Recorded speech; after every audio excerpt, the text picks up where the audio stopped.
The room felt colder the moment I walked in. Diana's voice, sharp as ever, sliced through the tension like a knife. "This is a private reading. For family only." I didn't flinch. I stayed seated, calm, collected. "I am family. I'm his daughter. Remember?" Emma let out a dry, bitter laugh. "Oh, please. You stopped being family the moment you refused to join Harrison Industries." I clenched my jaw, but I stayed composed. They thought they knew everything. They thought they still had power over me. What they didn't know, what they would soon find out, was that I'd been building my own empire while they were busy trying to erase me. Mr. Anderson, the family lawyer, cleared his throat awkwardly. "Perhaps it would be best if I leave." I cut in smoothly, opening my laptop. "Actually, your timing's perfect. There's something everyone needs to see." Marcus stood, towering and puffed up like he still mattered. "This is ridiculous." "Security." "Sit down, Marcus," I said softly but firmly. "You're going to want to hear this." Diana hissed like a snake cornered. "How dare you speak to my son like that? You're a disgrace. Your father said so himself." Those words used to wound me. Not anymore. While they were dragging Harrison Industries into the dirt, I was quietly rising. Speaking of Harrison Industries, I turned my laptop so everyone could see the screen. "Have any of you checked the stock price today?" Emma rolled her eyes. "Unlike you, we're actually involved in the company. Of course we." Her voice faltered as the color drained from her face. "What is it?" Diana leaned forward, squinting at the screen. Harrison Industries stock had tanked. Nearly worthless. Their empire crumbling. Marcus snatched the laptop, his hands shaking. "This can't be right. We had safeguards." "Had being the keyword," I said, taking the laptop back. "Someone's been buying up company debt for years. Someone who called in every loan this morning." The silence in the room was deafening. "Who would do that?" Diana's voice cracked. I met her eyes. And for the first time in years, she really looked at me. My phone buzzed. "Right on time." "The acquisition is complete," I said calmly. "Harrison Industries now belongs to Phoenix Global." Emma's mouth dropped open. "You're lying." I smiled. $2. That's all your precious company was worth after I was done with it. The daughter you all discarded? She owns everything now." Emma scrambled for her phone to confirm it. I knew what she'd find. Every news network was already reporting the buyout. "This is a trick," Diana said, her voice no longer so sharp. "Mr. Anderson." I turned to the lawyer. "You may want to delay the will reading. The assets need verifying." The lawyer fidgeted, clearly uncomfortable. "Actually, she's right. The will might have to be postponed." I stood slowly, gathering my things. "Don't bother. I already know what's in it. To my disappointment of a daughter, I leave nothing." "Right, Diana? You helped him write it."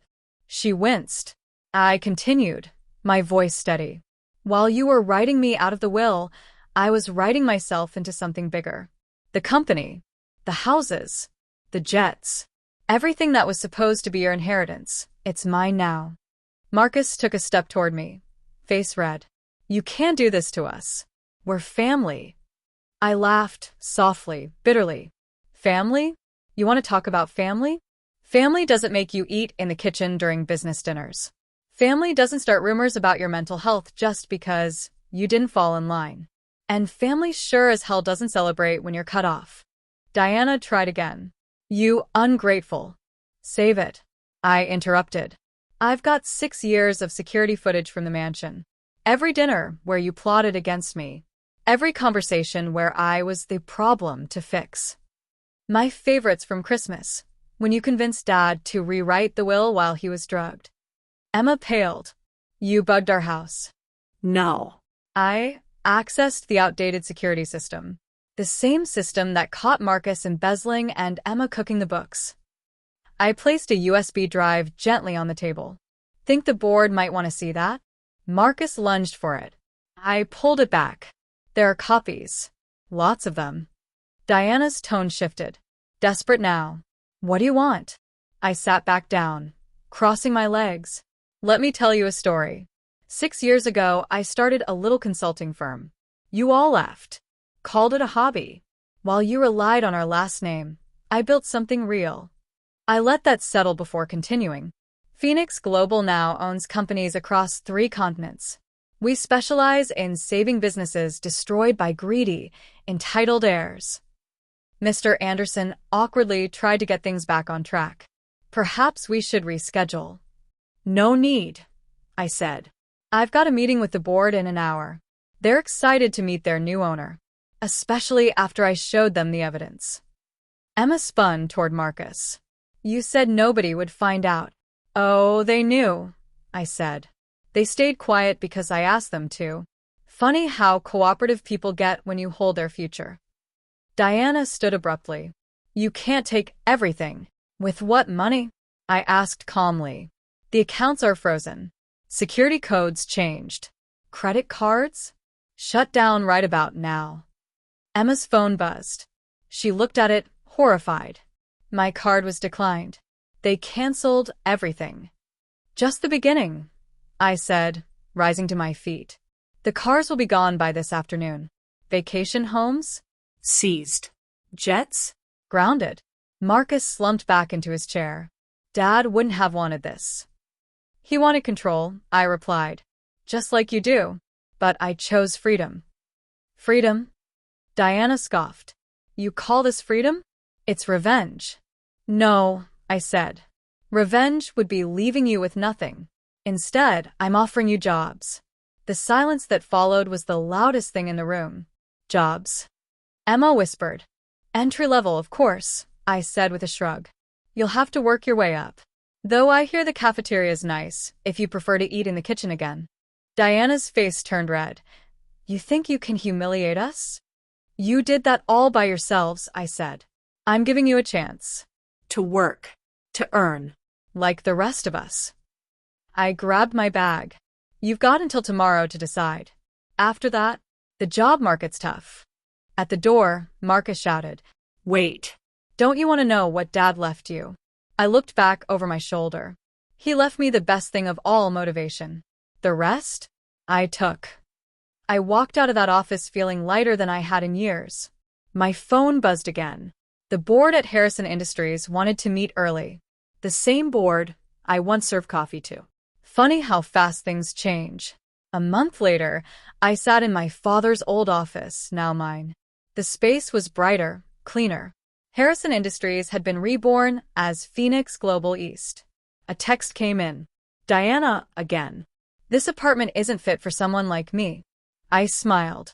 Her 2-bedroom rental was more than most people had. Emma had quit the mailroom after 3 days.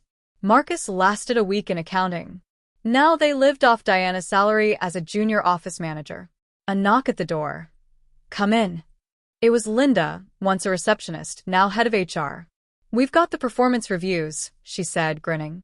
Emma thinks mail is beneath her. Marcus wants to be CFO. I chuckled. And they used to treat you like furniture. There's more, she added, handing me a folder. We found your father's letters. All of them. To you. Never sent. I sat in stunned silence. He followed your journey, she said softly. He knew who you'd become. The last letter was dated one day before he died. My dearest daughter, I've watched you succeed. You were right to walk away. I was too proud to admit it. The company should have always been yours. You earned it, by your own strength. Love. Dad. Tears filled my eyes. Linda, I said, voice thick, schedule a board meeting for tomorrow. The next day, I stood in front of them, confident, proud. I have some changes to announce. I began. We're building a future based on work, not bloodlines. Clean tech. Scholarships. Real opportunity. Outside the glass walls, I saw Diana watching. No designer suit today. Just humility. Later, she entered my office. I saw the scholarship, she said. You named it after him. The Charles Harrison Foundation. I nodded. To help kids who want to find their path. He'd be proud of you, she whispered. I know. But the real question is, are you ready to earn your place? She hesitated, then nodded. I want to try. Good, I said. Because here, success is earned, even for family. As she walked away, I glanced at the new logo shining on the window, a phoenix rising from ashes. 6 years ago, they cut me off, and it turned out to be the best gift they ever gave me.